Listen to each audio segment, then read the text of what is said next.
When I went to the hospital after hearing that Rosie, my eldest son's wife, had given birth, I was met with a shocking insult. Rosie sneered at me, saying, "Since you're just a dirty farmer holding my daughter, it'll cost you $1,000 each time." Her words were a cruel jab at my occupation, implying that I was unworthy and unclean. My anger erupted. I had endured previous instances of disrespect, always striving to maintain a civil relationship because she was my son's wife, despite our differences. But this was the breaking point. Rosie's disdain for my profession, her blatant disrespect, and her mocking attitude had filled me with a profound sense of disgust. I resolved in my heart to sever all ties with her. Determined to make a statement, my husband and I left the hospital, choosing not to present the baby gift we had brought.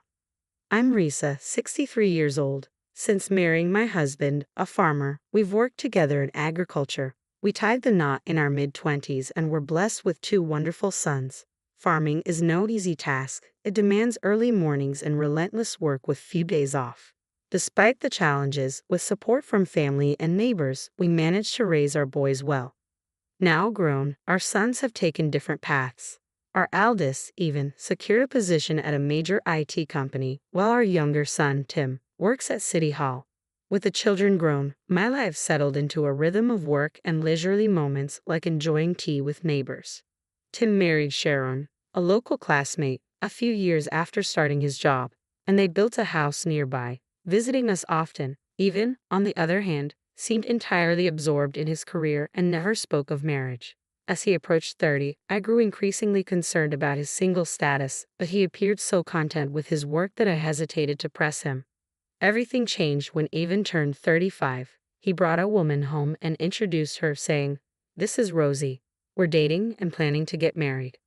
I was taken aback but inwardly thrilled when Avon introduced Rosie. She seemed a bit shy but charming and sweet.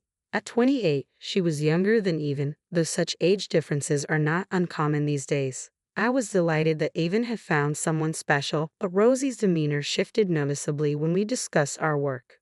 "So, your parents are farmers?" she asked, her tone tinged with surprise. "Yes, that's right. We primarily grow leafy vegetables like arugula. The produce we harvest is really fresh and tasty. We just picked some this morning. Please take some with you. I'd love for you to try them." Rosie's smile faded into a look of discomfort. I wasn't sure if I had said something wrong, but before I could dwell on it, Avon smoothly changed the subject. As Avon and Rosie were preparing to leave, the tension lingered, leaving me with an uneasy feeling.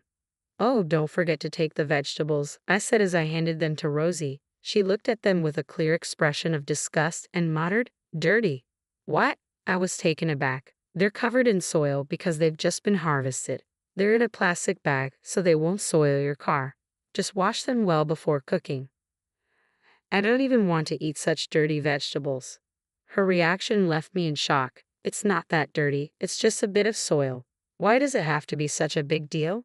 Is farming considered so unclean? You don't have to go that far. I thought you were marrying Avon for his job and income, not judging his family's work. I didn't realize you'd be so dismissive." As I was about to respond to her insulting remarks about farming, Avon, who had been getting the car from the garage, walked over. "What's going on?" Avon asked, noticing the tension. "Rosie was." I began to explain. "It's nothing, Avon.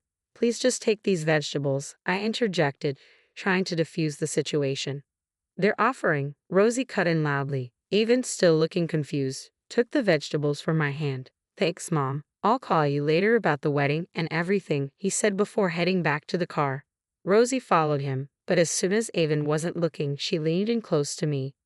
"I have no intention of dealing with a farmer mother-in-law like you," Rosie hissed in a low voice meant only for my ears. I was stunned. It was shocking to hear that Avon's partner judged and insulted people based on their occupation. I began to worry about the future of their marriage. After that day, Avon was too busy with work to keep in touch. I wanted to discuss Rosie with him but never had the chance, leaving me with lingering concerns. Eventually, Avon married Rosie. I questioned whether she was the right choice, but Avon seemed so infatuated that my concerns likely went unheard. Despite our differences, I tried to set aside my worries as long as Avon was happy. From then on, I avoided interacting with Rosie as much as possible. 2 months after Avon's wedding, we planned a family gathering for a meal. I reached out to my sons, but Avon couldn't make it because of a business trip. Instead, Rosie would be coming alone. Rosie? Is she coming by herself? I asked, concerned. Yes, it's not far, and she said she'd be fine taking a taxi. As the wife of our eldest son, she should attend, don't you think, if she's comfortable with it? Despite this reassurance, I was anxious that she might not show up, as she had been avoiding our home. My concerns were confirmed when, on the morning of the event, I received a call from Rosie. I'm not feeling well today, so I can't make it. I see. Since Evan's away on his business trip, are you sure you'll be okay on your own? Think I'll feel better with some rest, so don't worry. I'm going to sleep now, so I'll hang up, Rosie said, ending the call abruptly. Her brusque manner left me a bit irritated, though I understood that she was unwell. Still, I couldn't dwell on it for long as I needed to focus on preparing the meal. Tim's wife, Sharon, graciously helped out, and we managed the preparations and cleanup efficiently. Sharon, thank you for your help, as always, I said. It's no problem at all. Is there anything else you need? No, everything is set. Oh, I received a cake. Would you like some before you leave? Sure, I'd love some, Sharon replied. And what about you, Tim? Really? That sounds great, Tim responded, pleased with the offer. Tim nodded happily as I began preparing the cake and coffee. Just then, I received a call from a relative who had joined us earlier. How? Is something wrong? I asked. No, nothing's wrong. I was out shopping and saw someone who looks just like Rosie. She's having a good time with an unfamiliar man. I'll send you a picture. Could you take a look? After hanging up, the relative sent the photo. What's this? What's going on? I asked as I looked at the image. Wow, that does look like Rosie. I thought she was feeling unwell. That's what I heard, the relative replied. The photo clearly showed Rosie walking arm in arm with an unfamiliar man and looking anything but unwell. The possibility of cheating crossed my mind, but with just this evidence, we couldn't be certain. I was too stunned to speak. The lie about her illness was troubling enough, but the thought of her possibly cheating on Evan was overwhelming. Confronting her about it might lead to evasive explanations, and I was at a loss for how to tell Evan, who was eagerly looking forward to their wedding, that he might be deceived. Yes, you're right. Although they were legally married, the wedding ceremony was still 4 months away. Evan, despite his busy schedule, was dedicated to planning a beautiful celebration for Rosie. I couldn't bring myself to tell Evan that he might be cheated on, especially without solid evidence. Tim's comment left us all sighing in frustration. About 6 months later, Rosie gave birth to a child. Her pregnancy had come to light shortly after the suspicions of infidelity surfaced. Despite my lingering doubts about her fidelity, I was genuinely thrilled about the arrival of my first grandchild. When we heard the news, my husband and I went to the hospital. In the room, Rosie was holding the newborn. Congratulations on the birth. How are you feeling now? I asked. Still a bit tough, but better than I expected, Rosie replied. I'm glad to hear that. Is Evan at work? He was here until just a moment ago, but he left after getting a work call, Rosie said, gently stroking the baby. She's adorable. May I hold her? At my request, Rosie's expression soared. What? No, absolutely not. Don't touch her.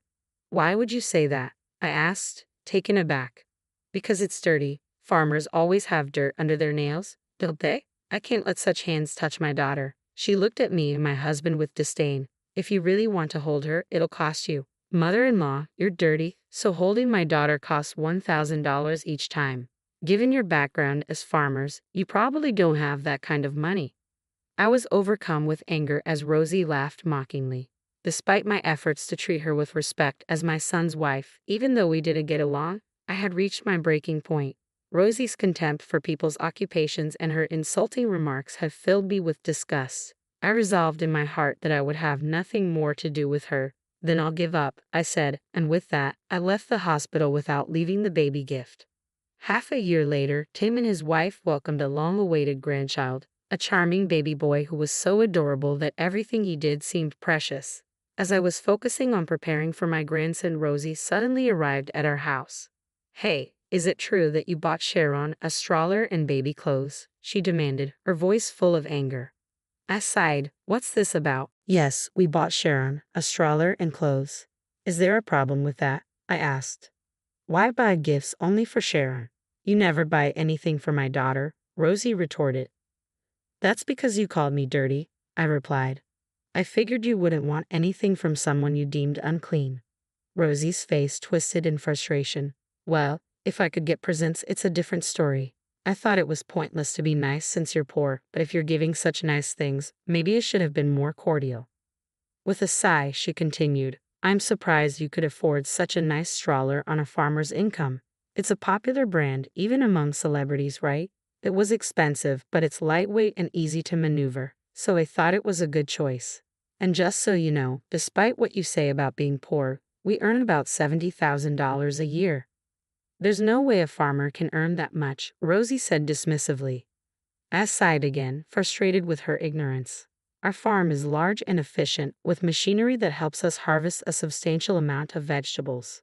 The quality of our produce allows us to sell at a higher price. We have contracts with restaurants across the country and sell directly, ensuring a stable income with no surplus. You clearly don't understand farming, yet you make such unfounded claims. I have no intention of continuing any association with you, so please leave. But it's unfair that you only bought gifts for Sharon. You didn't even give me a baby present, Rosie protested. I'm sorry, but I won't give a gift to someone who calls me dirty. We always give gifts to Sharon as a token of our appreciation for her help.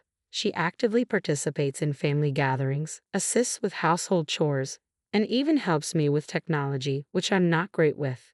It's our way of showing gratitude for her constant support. There's no reason to give gifts to someone like Rosie, who does nothing but make rude comments. Still dissatisfied, Rosie continued to complain loudly outside our house. As her ruckus started to attract unwanted attention from the neighbors, Even emerged from the house. What's going on here? He asked, clearly annoyed. What? Why is Even here? I thought you were at work, Rosie said, surprised. I took the day off. I needed to ask something, Even replied. Rosie gaped at his unexpected arrival. Evan then turned to her and asked, Why are you insulting my mother and demanding gifts? How can you say such things? It's not like that, Rosie stammered. Caught off guard in front of Even, who she had always tried to impress, Rosie began to panic. I just told her to stop because she tried to touch the baby with dirty hands. Then she got angry and started being mean to me. That's terrible, don't you think? You don't need to lie anymore. I can't trust you now, Rosie, Even said firmly. Why do you trust Mom over me? Rosie demanded. Because, Rosie, you've lied multiple times. You said you were too sick to attend the family gathering, but you were out having fun, weren't you? And then you told me you attended the gathering.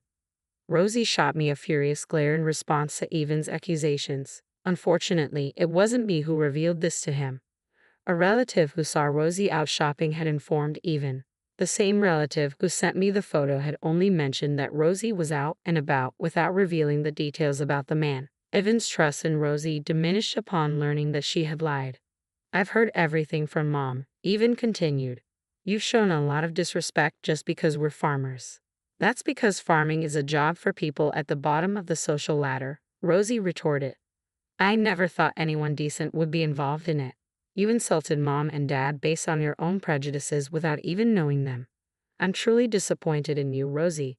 I don't want to see you anymore, so please leave, Even said coldly. Rosie's face went pale at his words. Leave? You mean from the apartment? Yes, I can't live with you any longer. Please pack your things and go. The divorce papers will be sent through a lawyer. I'm sorry for what I said to your mother, but a divorce just for that seems excessive, Rosie protested.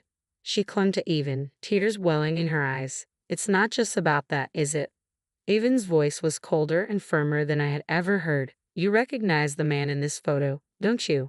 He held up the photo, showing Rosie with an unfamiliar man, the same person from the photo that had been sent by a relative on the day of the family gathering. Why do you have this? Rosie asked, her voice trembling. Actually, I received messages from various people saying they saw you being close with an unknown man, relatives and neighbors, Even explained. Why would they talk about me? Rosie asked, bewildered.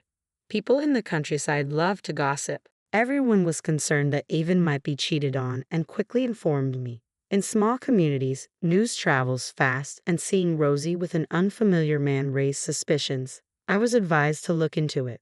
Rosie, I hired a detective, and they found a strong indication of infidelity.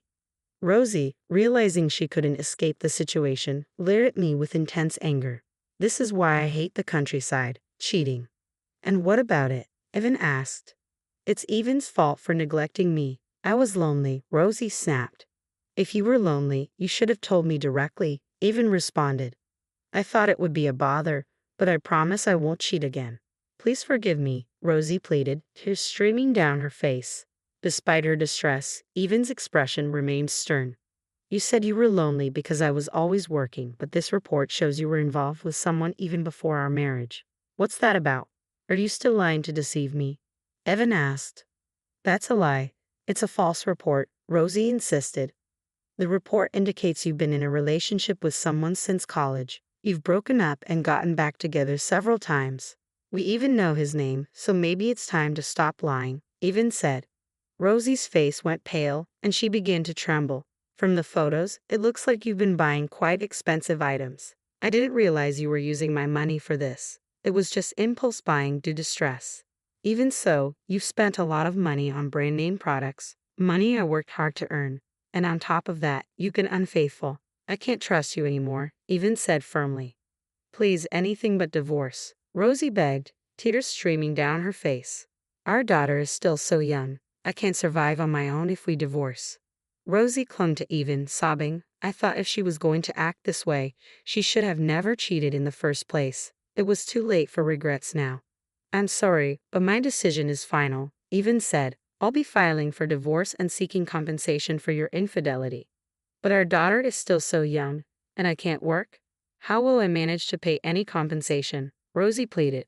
That's not my concern, Evan replied coldly. You betrayed me, so it's only fair that you face the consequences. I'll consult with a lawyer and let you know the amount later. Rosie seemed to realize that Evan was resolute. She stood up, her demeanor shifting to one of anger. You've been saying whatever you want. Don't you have a heart? If you're talking about compensation and divorce, then you need to pay child support. Can you come up with $100,000 right now for her upbringing until she turns 20? If you can't, I won't agree to the divorce. Rosie said this defiantly. Men have it easy. Even if you decide to leave me, you don't have to raise the child. At least fulfill your role as a father by paying child support. She likely thought this would put Evan in a difficult position. Rosie crossed her arms with a triumphant look, but Evan just snorted. Fine, I'll pay, but only if the child is actually mine. What do you mean? Rosie's face tensed immediately. I had noticed something unsettling since I first saw my granddaughter. As she grew, it became more apparent. She didn't resemble either Evan or Rosie. Today, after seeing the child again, I noticed her lighter pigmentation and droopy, large eyes. They seemed to resemble the man Rosie was seen with, not Evan. Seeing the face of the man Rosie cheated with, I became certain that the child looks like him. If Rosie has been involved with him since before our marriage, it's possible the child could be his. That's not true. She is your child, Evan, Rosie insisted. Then let's do a test to clarify things, Evan replied. Wait, there's no need for that, Rosie said, her desperation evident. Despite her pleas, no one was convinced. We need to settle this, Evan said firmly. If the test confirms she's my child, I'll pay $100,000 in child support as part of the divorce. If she isn't, I won't pay a dime. That's outrageous. You can't test a newborn baby, Rosie protested. It's possible. I know someone who has conducted such tests, Evan said, showing he was serious. Rosie's face turned pale, and she held her head in her hands. Regardless of the results, I'm proceeding with the divorce. Please leave the house today, Evan said. Wait, please, just listen one more time, Rosie pleaded, grabbing my hand. Mother-in-law, you love your granddaughter, don't you? I'll let you hold her as much as you want. Just forgive me. Rosie clung to me, but I had no intention of forgiving her after all the disrespect she had shown. It doesn't matter anymore. I don't need to hold her. Please stay out of our lives. How can you say that? Rosie cried out, but Evan ignored her pleas and closed the front door. For a while, the sound of Rosie pounding on the door and shouting filled the air. But she eventually left when neighbors began to gather. With Rosie successfully removed from our lives, I was relieved to cut ties with her as well. Later, a DNA test confirmed that the child was not Evan's. As a result, Rosie was not entitled to child support and instead faced the financial burden of paying compensation. Having been ousted from the house, Rosie turned to the man she had cheated with for help. However, he abandoned her, unwilling to care for the child. With no other options, Rosie returned to her parents' home in Philadelphia, a remote area even more isolated than where we lived. The news of her return spread quickly in the rural community, including details of her infidelity and abandonment. She now seems to be living a quiet, uncomfortable life. After the divorce, Evan threw himself into his work and earned a promotion. With no personal expenses, he generously took my husband and me on a trip, citing his newfound financial freedom. Given Evan's family-oriented nature, I believe you will make a wonderful husband and father in the future. I genuinely hope for beautiful new beginnings for Evan in his life ahead. Alright, everyone's presentations are done. Nick, the manager, said as he tried to move the discussion forward. Excuse me, I haven't. I recently found out something. Nick interrupted me and began to speak. There's apparently someone in this department who didn't graduate high school and is just a part-timer. Meetings should be for employees only. Absolutely right. His lackey, Mike, of course, agreed with Nick. I'm leaving. After leaving the meeting room, I started to shut down my computer. I noticed that an email had arrived, not in my personal inbox, but in the company's shared email. Thinking, there's no point in speaking up, no one will listen, I went home quietly. The next day, I heard a commotion from Nick's desk. He was staring at his computer screen, his face pale. Nick! Is something wrong? Mike looked at the screen with him. And he turned even paler than Nick. Why is he so angry? Knowing the reason for Mike's distress, I thought to myself, serves them right. My name is Adam. My mother passed away when I was in the 9th grade, and I was raised by my father. Well, you could hardly call it being raised. After my mother passed, my father changed. He drowned his sorrows in alcohol, and though he still went to work, he squandered our living expenses on horse racing. Because of that, I had to start working part-time as soon as I entered high school. Every month, I went to the convenience store with bills in hand that couldn't be auto-deducted from my father's account. Even though I endured it because I didn't want to be alone, I reached my limit in my second year of high school and dropped out. I found a live-in job at a distant inn. Thank you for everything. The day I left home, my father, still staring at the TV, spoke. Take care. That was our last conversation.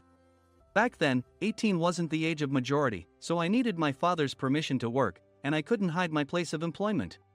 Yet, my father never visited me even once. I kept working just to survive, and before I knew it, I was 42.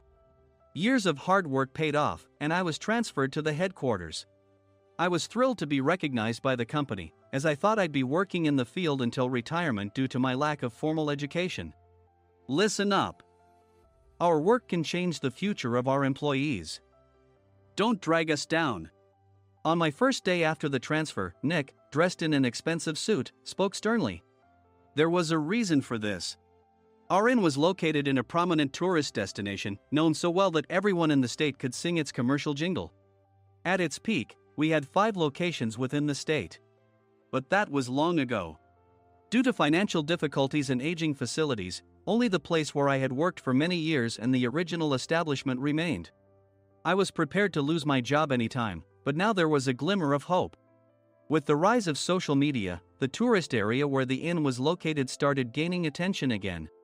Depending on how hard the sales department, where I was transferred, worked, we could either thrive or be forced to give up this prime location to the new hotel chains continuously popping up.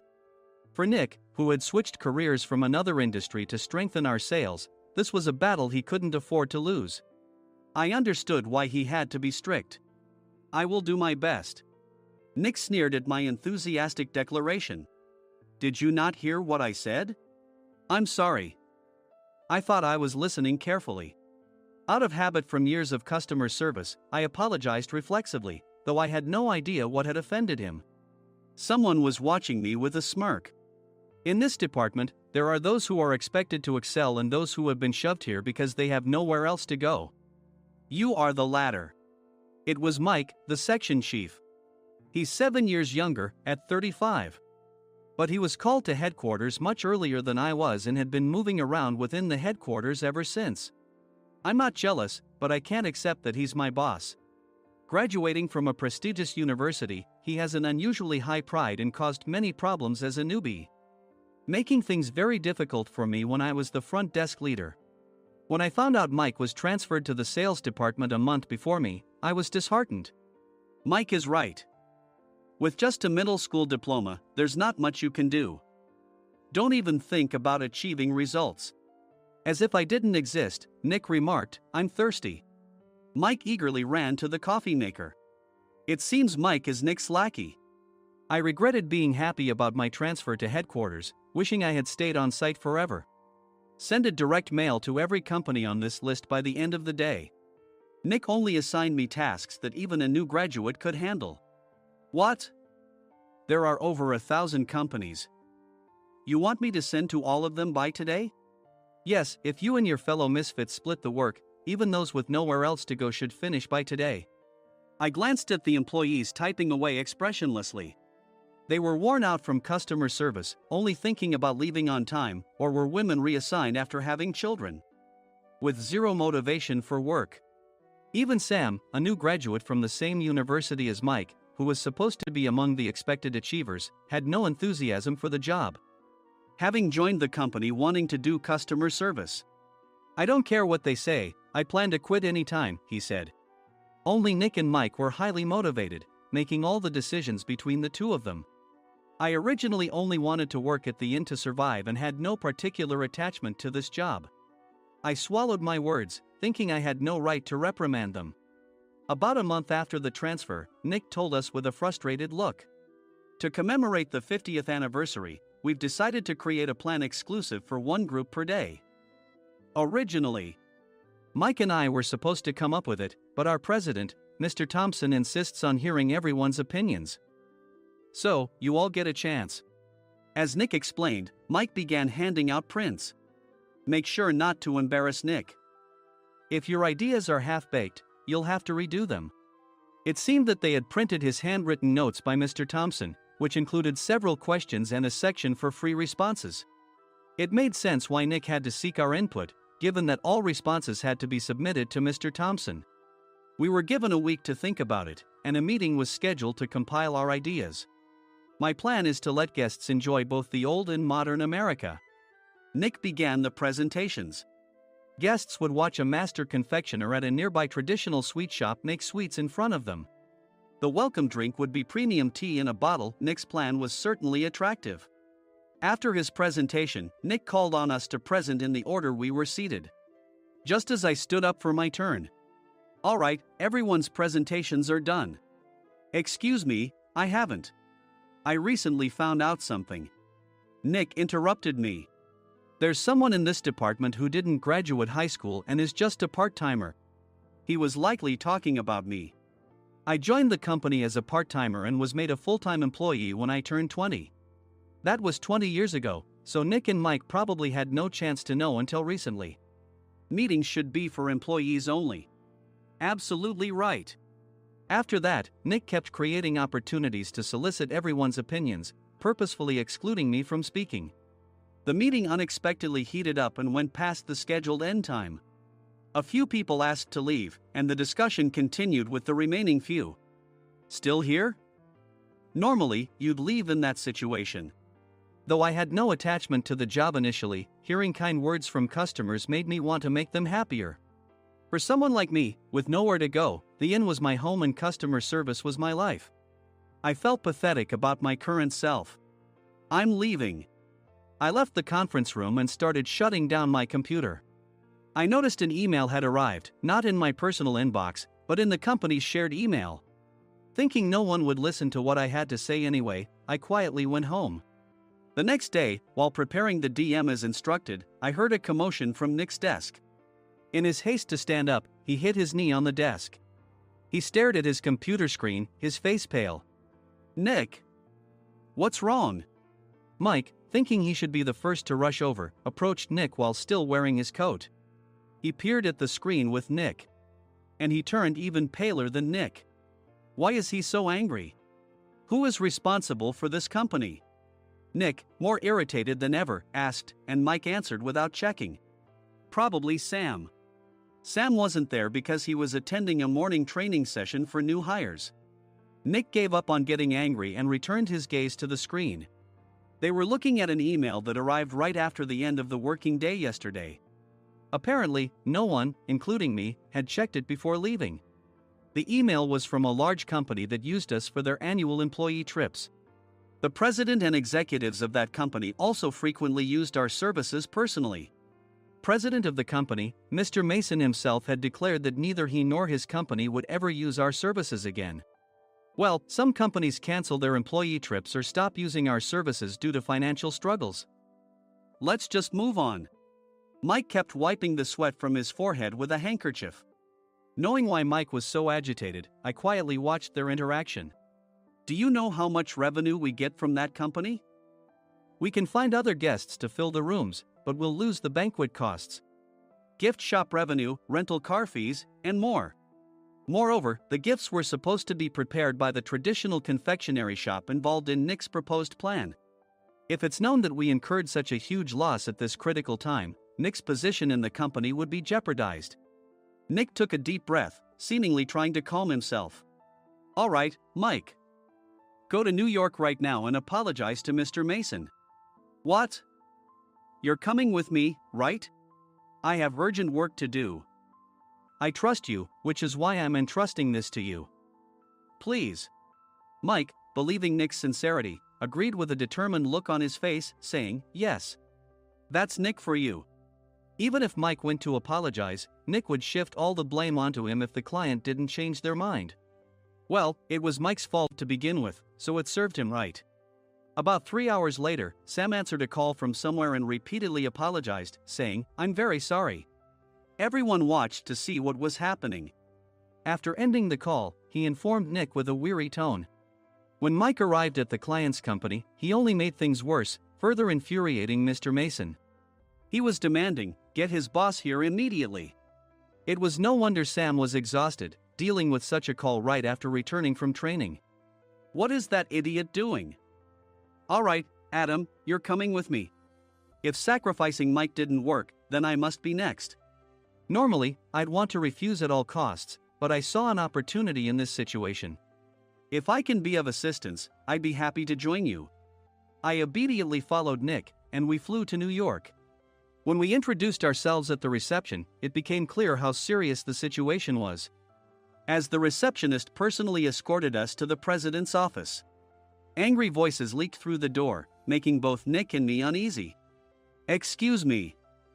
I'm Nick, the supervisor.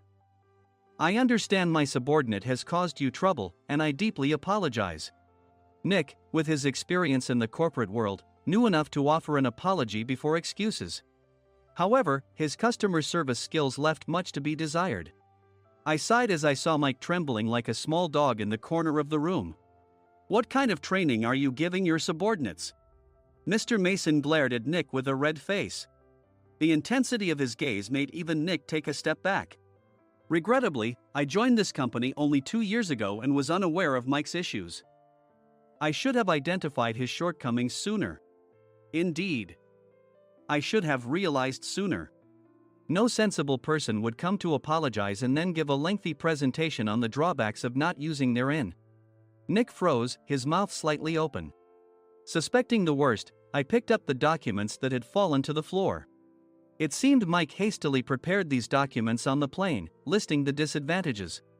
Disadvantage 1: if you change the venue for the company trip, employees might suspect it's for cost-cutting reasons, leading to a negative impression. Reading it aloud half-jokingly, Nick snatched the papers from my hand and checked the contents with a furious expression. Among the stack of documents was a receipt from a nearby convenience store's copy machine. I felt a pang of dread, hoping he hadn't shown the receipt as well. What do you think he said when I asked what kind of nerve he had to do this? I'm very sorry. Faced with the dire situation, Nick must have thought there was nothing left to do but apologize.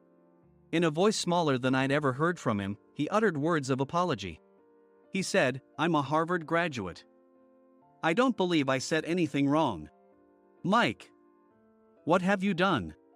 Forgetting his plan to pin the blame on Mike, Nick yelled loudly, even in front of Mr. Mason. I didn't do anything wrong. You're still saying that? Look at him. Mike pointed at me with a shaking hand. I was assigned to headquarters in my 20s and now I'm a section chief. This guy only made it to headquarters at 42. Everything I've done proves I was right. So why are we losing the contract? Having said his piece, Mike collapsed to the floor. Of course. You were sent there because you had nowhere else to go. Mike never expected to hear such words from someone he looked down upon. He lunged at me, and Nick hurriedly stepped in to stop him. Mr. Thompson told me Mike is a quick thinker, and to take good care of him. There's no way he was pushed aside. Don't make things worse here.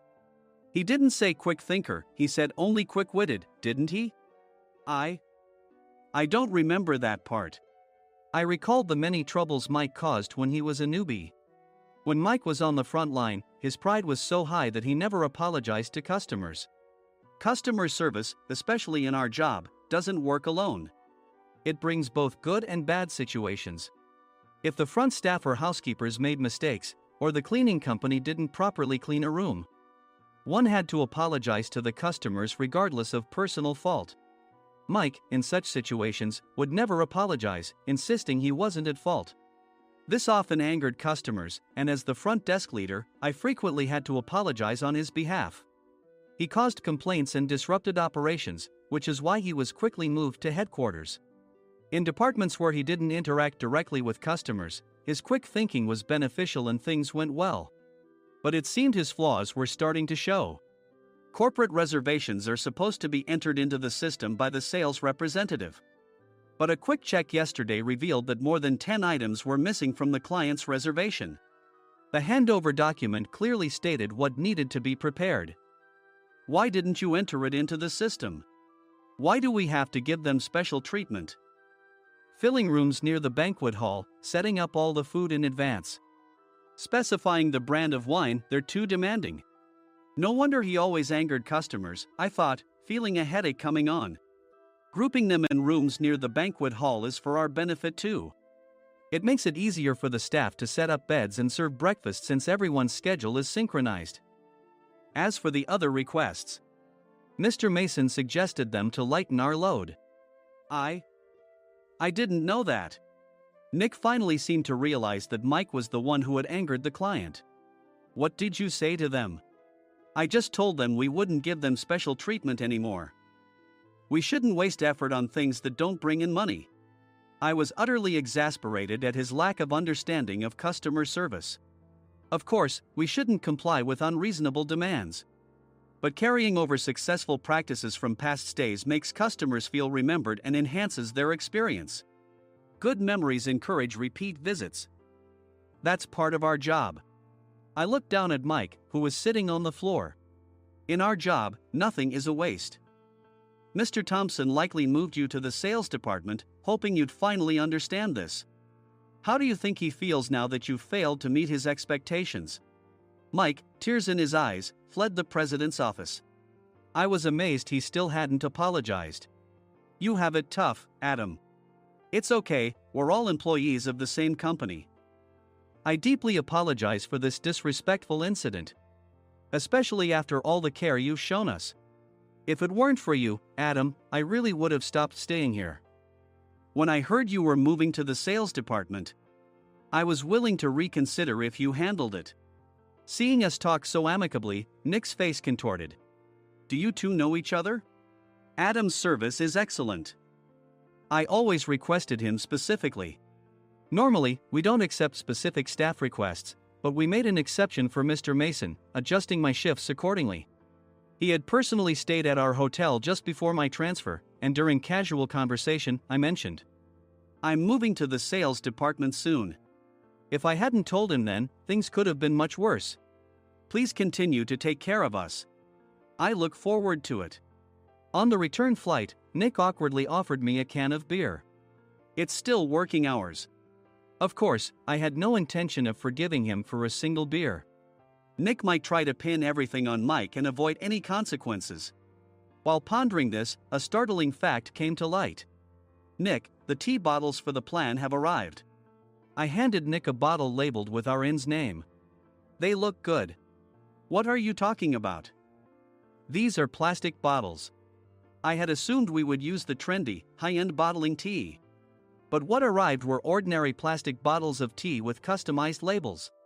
The only unique aspect was the label, which had the inn's name, making it look customized. Upon further investigation, I discovered that a substantial amount of money was set to be paid to the tea company. It was priced like bottling tea. Does this plastic bottle really cost $100 each? The tea inside is specially blended for us. The extra cost is for that. Wouldn't it be better to use another tea company? Or is there a specific reason we must use this one? As Nick continued to make excuses, I showed him a printed email. I informed the tea company's president, Mr. Mitchell, that we discovered irregular payments and he confessed. He said you two were high school classmates and planned to split the extra money. That idiot. Why did he confess? That's not important. You should worry about yourself, this could turn into a police matter. Opening the bottle cap, I suggested. How about calming down with this tea? It supposedly has a relaxing effect. Nick drank the tea frantically.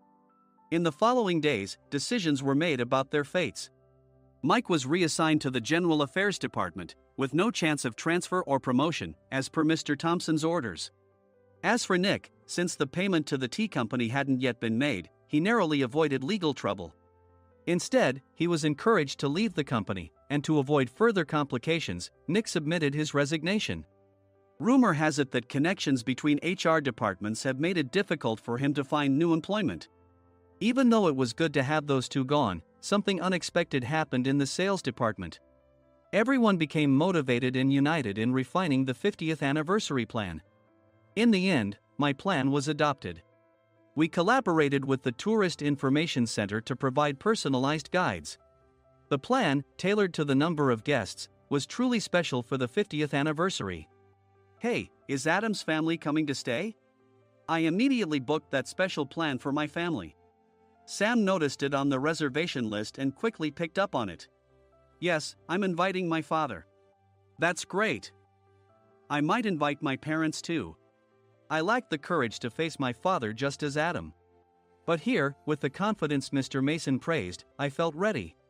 The 50th anniversary plan was a perfect opportunity to reconnect with my father. I hoped to bring back the days when we could laugh together as we once did.